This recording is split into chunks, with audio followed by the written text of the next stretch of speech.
وہ پاکیزہ چشمہ جو اوج فلک سے چٹانوں پہ اترا، صحابوں سے اوپر بلند آسمانوں پہ جولا ملائک کی چشمے نگہداشت کے سائے سائے، چٹانوں کی آغوش میں عہد برنائی تک جوئے جولا بنا۔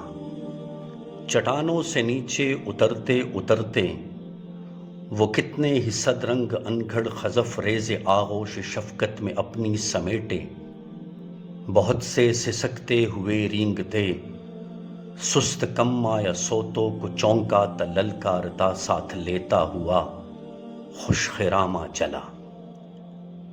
بے نمو وادیاں لہلہانے لگیں، پھول ہی پھول چاروں طرف کھل اٹھے، جس طرف اس کا رخ پھر گیا اس کے فیض قدم سے بہار آ گئی۔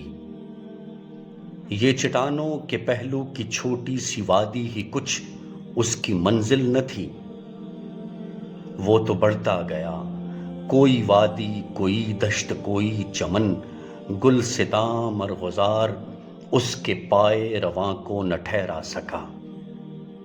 اس کے آگے ابھی اور صحرا بھی تھے، خشک نہریں بھی تھی، اترے دریا بھی تھے، سیل جاں بخش کے اس کے سب منتظر جوک در جوک پاس اس کے آنے لگے، شور آمد کا اس کی اٹھانے لگے۔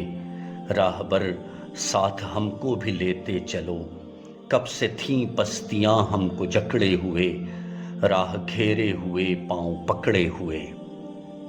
یاد آتا ہے مسکن پرانا ہمیں، آسمانوں کی جانب ہے جانا ہمیں، ورنہ یوں ہی نشیبوں میں دھس جائیں گے، جال میں ان زمینوں کے پھنس جائیں گے۔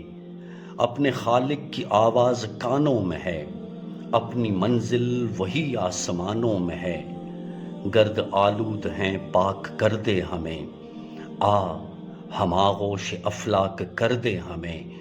وہ رواں ہے، رواں ہے، رواں اب بھی ہے، ساتھ ساتھ اس کے ایک کارواں اب بھی ہے، شہر آتے رہے، شہر جاتے رہے، اس کے دم سے سبھی فیض پاتے رہے۔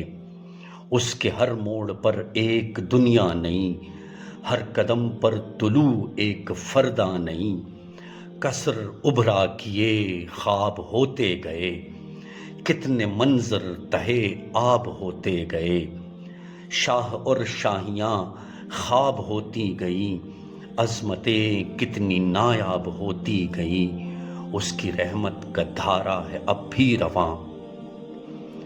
از زمیں تا فلک، از فلک تا زمیں، از ازل تا ابد جاوداں بے کراں، دشت و در گلشن و گل سے بے واسطہ، فیض یاب اس سے کل اور خود کل سے بے واسطہ۔